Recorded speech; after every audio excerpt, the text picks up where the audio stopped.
नमस्कार साथियों, आप सभी का स्टडी विद श्री कुंज बिहारी यानी एसकेबी ग्रुप में स्वागत है। आज की हमारी जो कक्षा का विषय है वो है प्रयोग और संरचना के आधार पर क्रिया के भेद, और ये हमारा क्रिया का पार्ट 2 है। इससे पहले जो क्रिया का पार्ट 1 है वहाँ पे हम क्रिया का अर्थ, क्रिया की परिभाषा और कर्म के आधार पर सकर्मक और अकर्मक क्रिया के बारे में पढ़ चुके हैं। ठीक है, तो चलिए आज हम बिना किसी देरी के अब अपनी कक्षा को शुरू करते हैं। तो सबसे पहले आप हमें ये बताइए, तो उस दिन हमने क्रिया की परिभाषा क्या पढ़ी थी? ऐसे शब्द जिनसे किसी कार्य के करने या होने का बोध हो। ऐसे शब्द जिनसे किसी कार्य के करने या होने का बोध हो, वो क्या थी? क्रिया थी। कार्य के करने या फिर होने का बोध हो तो वो क्या है? हमारे पास क्रिया कहलाती है। ठीक है, आज हम देखेंगे प्रयोग और संरचना के आधार पर क्रिया के कितने भेद हैं। ठीक है, तो इसमें हम 8 भेद पढ़ने वाले हैं। ठीक है, तो सबसे पहले आप देखो हमारे पास कौन सा क्रिया का भेद आएगा यहाँ पे प्रयोग और संरचना के आधार पर? सामान्य क्रिया। ठीक है, सामान्य क्रिया। जो दूसरी क्रिया हम इसमें पढ़ने वाले हैं वो है संयुक्त क्रिया। ठीक है, संयुक्त क्रिया। फिर पूर्वकालिक क्रिया, पूर्वकालिक क्रिया। ठीक है, फिर चौथा हम पढ़ने वाले हैं प्रेरणार्थक क्रिया, प्रेरणार्थक क्रिया। ठीक है, पांचवा हम इसमें पढ़ने वाले हैं नाम धातु, नाम धातु क्रिया। ठीक है, फिर कृदंत क्रिया, कृदंत क्रिया। फिर सजातीय क्रिया, सजातीय क्रिया। और 8वां हम पढ़ने वाले हैं सहायक क्रिया। ठीक है, सहायक क्रिया। तो अभी पहले आप ये नोट करो, फिर इसके बाद हम एक एक करके सामान्य क्रिया क्या है, संयुक्त क्रिया क्या है, या पूर्वकालिक, प्रेरणार्थक, नाम धातु, कृदंत, सजातीय, सहायक क्रिया, एक एक क्रिया के बारे में विस्तार से पढ़ेंगे। लेकिन पहले आप इसको नोट करो। चलिए अब हम अपनी पहली क्रिया सामान्य क्रिया की तरफ आगे बढ़ते हैं। ठीक है, तो सामान्य क्रिया क्या होती है? देखो, जब किसी वाक्य के अंत में एक ही क्रिया का प्रयोग होता है। ठीक है, जब किसी वाक्य के अंत में एक ही क्रिया का प्रयोग हो, किसका? एक ही क्रिया का प्रयोग हो, तो वहां पर हमारे पास क्या होती है? सामान्य क्रिया होती है। कौन सी क्रिया है? सामान्य क्रिया। अब देखो कैसे, जैसे मोहन आया, सिर्फ एक ही क्रिया है। राधा गई, ये भी एक ही क्रिया है। और उसने लिखा, लिखा भी सिर्फ एक ही क्रिया है और वाक्य के अंत में है। तो सामान्य क्रिया, वाक्य के अंत में केवल एक ही क्रिया, तो सामान्य क्रिया होगी। ठीक है, अब आप देखो संयुक्त क्रिया क्या है। इसमें क्या होता है? एक से अधिक क्रियाएं होती हैं। ठीक है, क्रिया 2 या 2 से अधिक, 2 या 2 से अधिक भी हो सकती हैं, मतलब 2 तो होंगी। ठीक है, लेकिन दोनों ही क्रियाओं का अर्थ भिन्न भिन्न। ठीक है, भिन्न भिन्न अर्थ वाली क्रियाएं होंगी,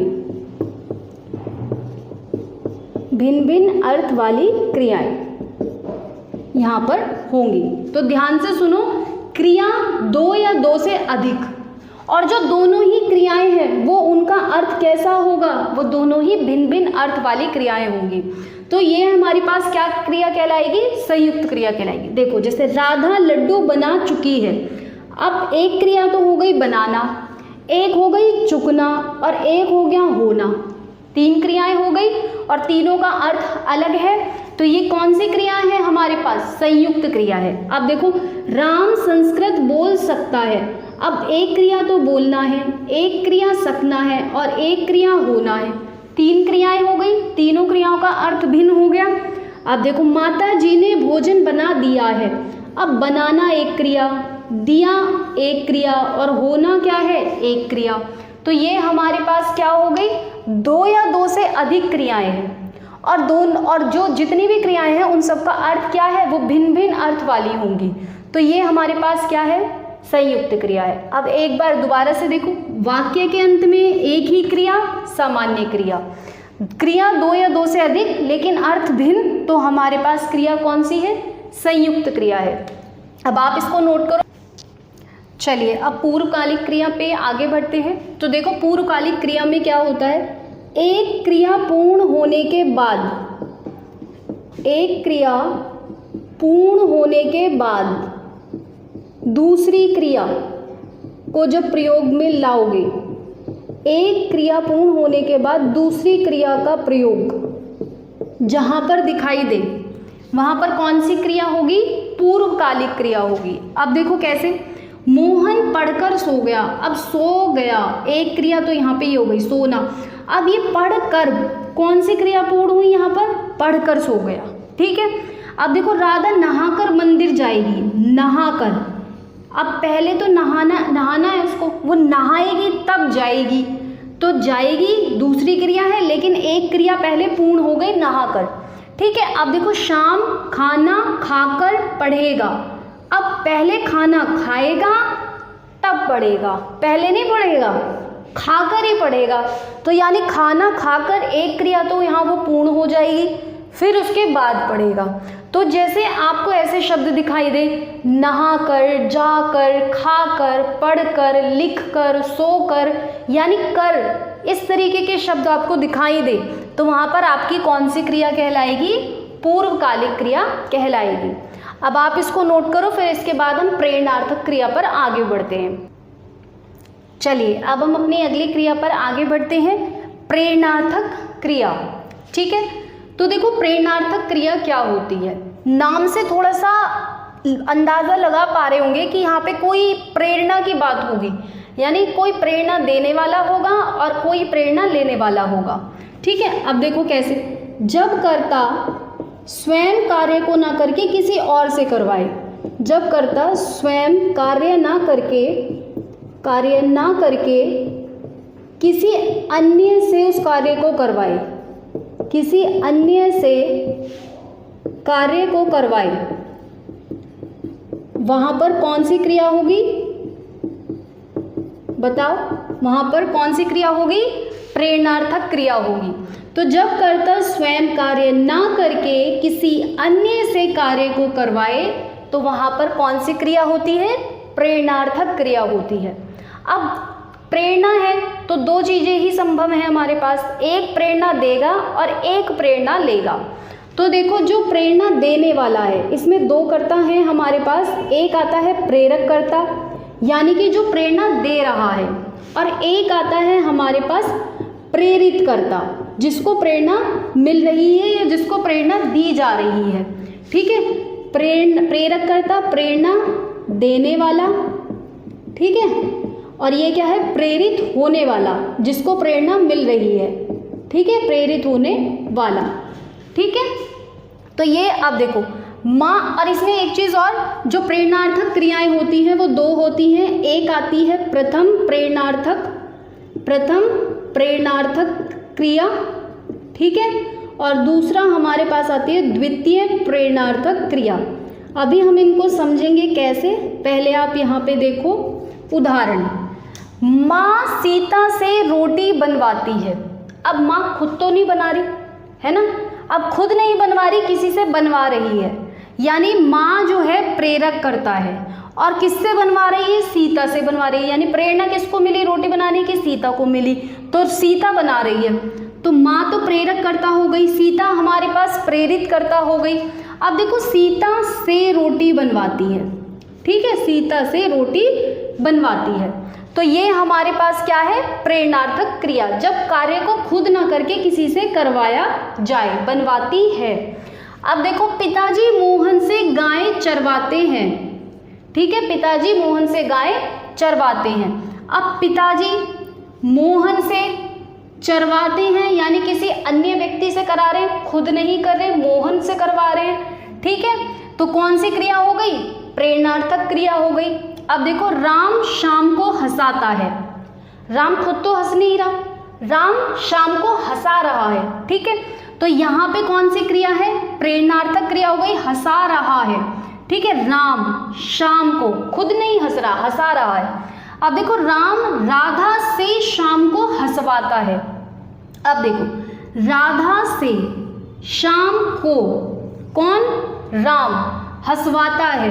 अब ध्यान रखना, अब राम शाम को हंसाता है, यानी ये हमारे पास कौन सी क्रिया है, प्रथम प्रेरणार्थक। यहाँ हमने किसी तीसरे बंदे को तो नहीं लेके आए, है ना, यानी खुद भी नहीं कर रहे और जैसे दूसरे से करवा रहे हैं, जैसे यहाँ पे माँ सीता से रोटी बनवा रही थी वो भी नहीं हो रहा, वो तो एक तीसरा बंदा आया, राम राधा से एक तीसरे बंदे को लेकर आए, शाम को हंसवाता है, ठीक है। तो राम राधा से शाम को हंसवाता है, ये हमारे पास क्या है, द्वितीय प्रेरणार्थक क्रिया। अब माँ राम को रोटी खिलाती है, अब रोटी खिलाती है, माँ राम को रोटी खिलाती है, खुद नहीं खा रही, खिला रही है, किसको, राम को खिला रही है। तो ये हमारे पास क्या है, प्रथम प्रेरणार्थक क्रिया है, ठीक है। अब देखो माँ सीता से राम को रोटी खिलवाती है, तो यानी माँ भी है राम भी है, लेकिन सीता से तीसरे व्यक्ति को लेकर आ गए, द्वितीय प्रेरणार्थक क्रिया, ठीक है। किसी अन्य व्यक्ति से जब उस काम को करवाया तो ये हमारे पास क्या हो गई, द्वितीय प्रेरणार्थक क्रिया होती है। तो अब ये प्रेरणार्थक क्रिया आप नोट करो, फिर उसके बाद हम आगे बढ़ते हैं। देखो अब हम देखते हैं कि प्रेरणार्थक क्रिया बनाते कैसे हैं। अब देखो जैसे हमारे पास हंस है, तो हमने इसमें क्या लगा दिया, ना लगा दिया। पढ़ ये मूल धातु थी, ना लगा दिया। उठ ना लगा दिया। जाग ना हो गया, इनमें तो ना लगा हुआ है, ठीक है। ये हमारे पास प्रथम प्रेरणार्थक और द्वितीय प्रेरणार्थक अब कैसे बनेंगे, देखो हंसना यानी कि हंसाना, प्रथम प्रेरणार्थक, ठीक है। द्वितीय प्रेरणार्थक में क्या आ जाएगा, हंसवाना, हंसवाना, ठीक है। अब पढ़ना है तो पढ़ाना, ठीक है। और ये द्वितीय प्रेरणार्थक में क्या बन जाएगा, पढ़वाना। जहाँ पे वाना या वाती इस तरीके के शब्द दिखाई दे वहाँ द्वितीय प्रेरणार्थक होगा। जैसे उठना तो ये तो हो गया उठाना, और ये क्या हो जाएगा, उठवाना, ठीक है। अब जागना, ठीक है, यानी कि इसका क्या हो जाएगा, प्रथम प्रेरणार्थक में जगाना और द्वितीय प्रेरणार्थक में जगवाना, ठीक है, जगवाना। फिर ये देखो देना है तो प्रथम प्रेरणार्थक में हो जाएगा दिलाना और द्वितीय प्रेरणार्थक में क्या हो जाएगा, दिलवाना, ठीक है। अब समझना तो प्रथम प्रेरणार्थक में क्या हो जाएगा, समझाना और द्वितीय प्रेरणार्थक में हो जाएगा समझवाना, ठीक है, समझवाना। अब ये सोना है तो सुलाना, प्रथम प्रेरणार्थक, द्वितीय प्रेरणार्थक में सुलवाना, सुलवाना। अब कहना है तो कहलाना, ठीक है, प्रथम प्रेरणार्थक, और कहलवाना द्वितीय प्रेरणार्थक। तो इस तरीके से हम अपनी प्रथम प्रेरणार्थक और द्वितीय प्रेरणार्थक क्रियाओं का बना सकते हैं। और एक चीज़ और आपको यहाँ पे क्या ध्यान रखनी है कि जो प्रेरणार्थक क्रियाएं होती हैं, ठीक है, जो हमारे पास प्रेरणार्थक क्रियाएं होती हैं हमेशा सकर्मक होती हैं। क्या होती है, प्रेरणार्थक क्रियाएं सकर्मक होती हैं, ये बात ध्यान रखना। क्यों, क्योंकि आप कोई ना कोई कर्म करवा रहे हो, और जब कोई ना कोई कर्म करवा रहे हो तो कोई व्यक्ति आ रहा है, कोई ना कोई काम वो करेगा ही, तो क्रिया कौन सी होगी वहाँ पे, सकर्मक क्रिया होगी, ठीक है। तो ये हमारे पास प्रथम प्रेरणार्थक, ये द्वितीय प्रेरणार्थक। अब इनको नोट करो। चलिए अब हम अपनी अगली क्रिया नाम धातु क्रिया पर आगे बढ़ते हैं, ठीक है। तो देखो नाम धातु क्रिया क्या होती है, सबसे पहले आपको यहाँ पर ध्यान रखना है कि इसको नामिक क्रियाएं भी कहते हैं। क्या कहते हैं, नामिक क्रियाएं, ठीक है। दूसरी बात आप यहाँ पे क्या ध्यान रखोगे, नामिक क्रियाएं ये हो गया। अब पहले दूसरी बात आपको क्या ध्यान रखनी है यहाँ पर कि धातु के अतिरिक्त, ठीक है, धातु के अतिरिक्त जब आप संज्ञा में, सर्वनाम में, विशेषण में और अव्यय में, ठीक है, इनमें प्रत्यय जोड़ दोगे। क्या जोड़ दोगे, प्रत्यय जोड़कर जो आपके पास क्रिया आएंगी वो कौन सी क्रिया कहलाएंगी, नाम धातु क्रिया कहलाएंगी, ठीक है। जैसे लालच से हो जाएगा आपके पास ललचाना, ठीक है। हाथ से हो जाएगा आपके पास हथियाना, लाज से हो जाएगा लतियाना, लज्जा से हो जाएगा लजाना, त्याग से हो जाएगा त्यागना, बात से हो जाएगा बतियाना, और गर्म से हो जाएगा गरमाना, नर्म से हो जाएगा नरमाना, उजला से हो जाएगा उजलाना, और तोतला से हो जाएगा तुतलाना। ठीक है, ये हो गया। अब सर्वनाम से कैसे है? अपना से अपनाना, अव्यय में देखो जैसे धिक्कार से धिक्कारना। ठीक है, और अब कुछ क्रियाएं होती हैं जिन्हें हम अनुकरणवाचक क्रियाएं कहते हैं। इसको भी हमने नाम धातु क्रिया में ले लिया है। ठीक है, जैसे भिन भिनाना या खटखटाना, जहाँ पर ध्वनि सुनाई देगी, ठीक है, वहाँ पर हमारे पास कौन सी क्रियाएं होती हैं? अनुकरणवाचक क्रिया होती है। जैसे मक्खियाँ भिन भिनाती हैं या खटखटाना, इस तरीके से जो हमारी क्रियाएं हैं। ठीक है, जैसे भिन भिन हो गया, भिन भिनाना, भिन भिनाना। जैसे मिमियाना भी होता, बकरी मिमियाती है, ये सब। खटखटाना, चूड़ियाँ खनखनाती हैं, ये भी हो जाएगा। ठीक है, इस तरीके से। अब देखो इसके उदाहरण देखो, आपको कैसे देखना है। जैसे सरकार किसानों की जमीन हथियाना चाहती है, तो यहाँ पर हथियाना हमारे पास कौन सी क्रिया है? नाम धातु क्रिया है। अब देखो मक्खियाँ भिन भिनाती हैं, तो यहाँ पर हमारे पास कौन सी क्रिया हो जाएगी? अनुकरणवाचक क्रिया हो जाएगी। अगर आपको अनुकरणवाचक दिया है तो ठीक है, और अगर ना दिया हो तो नाम धातु देखने को मिलेगा। ठीक है, तो ये हमारे पास क्रियाएं हैं। अब इसको नोट करो, फिर हम इसके बाद आगे देखेंगे। चलिए अब हम सजातीय और कृदंत क्रिया पर आगे बढ़ते हैं। तो सबसे पहले हम देखते हैं सजातीय क्रिया कहाँ पर होती है। तो देखो जहाँ पर कर्ण और क्रिया, जहाँ पर हमारे पास कर्ण और क्रिया एक ही धातु के बने हों, ठीक है, एक ही धातु के बने हों, तो वहाँ पर हमारे पास कौन सी क्रिया है? सजातीय क्रिया है। जैसे मोहन कई खेल खेलता है, तो यहाँ पे खेलना तो क्रिया है, लेकिन कर्म भी तो हमारे पास क्या है? जो हमारे पास धातु है, दो कर्म की भी और क्रिया की भी, दोनों की समान है। तो खेल और खेल, तो इस क्रिया को यहाँ पर जो खेलता है इसे हम सजातीय क्रिया कहेंगे। ठीक है, अब राधा कई बोलियाँ बोलती है, अब बोलती है बोलियाँ, तो यहाँ पर ये जो बोलती क्रिया हो जाएगी सजातीय क्रिया हो जाएगी। अब रमेश अच्छी चाल चलता है, अब ये चाल और ये चलता, तो ये हमारे पास कौन सी क्रिया कहलाएगी? सजातीय क्रिया कहलाएगी। ठीक है, अब आप देखो कृदंत क्रिया क्या होती है। देखो जब क्रिया का प्रयोग वाक्य के अंत में ना हो करके उसके अन्यत्र कहीं और हो, तो वहाँ पर हमारे पास क्रिया कहलाती है कृदंत क्रिया। देखो जैसे खड़े होकर बड़ों का स्वागत करना चाहिए, तो खड़े होकर, ये हमारे पास कौन सी क्रिया है? कृदंत क्रिया है। ऐसे ही डाल पर चहचहाते हुए पक्षी अच्छे लग रहे हैं, अब ये चहचहाना भी क्रिया होती है ना, तो ये हमारे पास क्या है? चहचहाते हुए, तो ये हमारे पास कौन सी क्रिया हो जाएगी? कृदंत क्रिया हो जाएगी। यानी कि क्रिया का प्रयोग, लिखो इसको, क्रिया का प्रयोग वाक्य के अंत में ना होकर अन्यत्र कहीं और, क्रिया का प्रयोग वाक्य के अंत में ना होकर अन्यत्र कहीं और हो तो कृदंत क्रिया होगी। अंत में ना होकर अन्यत्र कहीं और, अन्यत्र कहीं और हो तो कौन सी क्रिया है हमारे पास? कृदंत क्रिया है। चलिए अब आप इसको नोट करिए। चलिए अब हम लोग देखते हैं सहायक क्रिया क्या होती है। देखो वाक्य में एक क्रिया तो मुख्य क्रिया होती है, उसके अलावा आप जितनी भी क्रिया को प्रयोग में लाते हो वो जितनी भी शेष क्रिया होंगी सहायक क्रिया कहलाएंगी। ठीक है, यानी कि सहायक क्रिया क्या हो जाएंगी? वाक्य के निर्माण में सहायक होंगी मुख्य क्रिया के साथ। ठीक है, तो सहायक क्रिया हमारे पास क्या हो गई? मुख्य क्रिया के साथ वाक्य निर्माण में सहायक, मुख्य क्रिया के साथ वाक्य निर्माण में सहायक, वाक्य निर्माण में सहायक जो क्रिया होंगी उन्हें हम क्या कहेंगे? सहायक क्रिया कहेंगे। अब देखो जैसे राम पढ़ रहा होगा, अब बहुत ध्यान से देखो आप, यहाँ पर हमारे पास जो ये है पढ़, ये तो हमारे पास क्या हो गया? पढ़, ये तो मुख्य क्रिया है, लेकिन ये रहा होगा तो ये तो हमारे पास सहायक क्रिया हो गई, है ना। अब दूसरा देखो, जैसे राधा हंस रही है, तो ये हस तो हमारे पास क्या हो गई, मुख्य क्रिया है।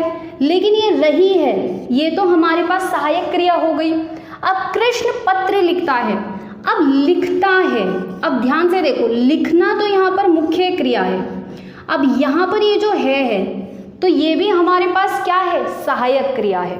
तो जैसे रहा होगा, रही होगी, गए होंगे, जा रहे, जैसे रहे होंगे, रहा था, रही थी, रहे थे, तो ये हमारे पास क्या कहलाएंगे, सारी सहायक क्रिया कहलाती है। ठीक है, तो इसके साथ ही हम प्रयोग और संरचना के आधार पर भी क्रिया के भेद देख चुके हैं, कर्म के आधार पर भी हम क्रिया के भेद देख चुके हैं, क्रिया का अर्थ भी हमने देख लिया है, उदाहरण भी हमने साथ के साथ देख लिए हैं। ठीक है, तो इसी के साथ यहाँ पर हमारा जो क्रिया का प्रकरण है पूरा होता है। चलिए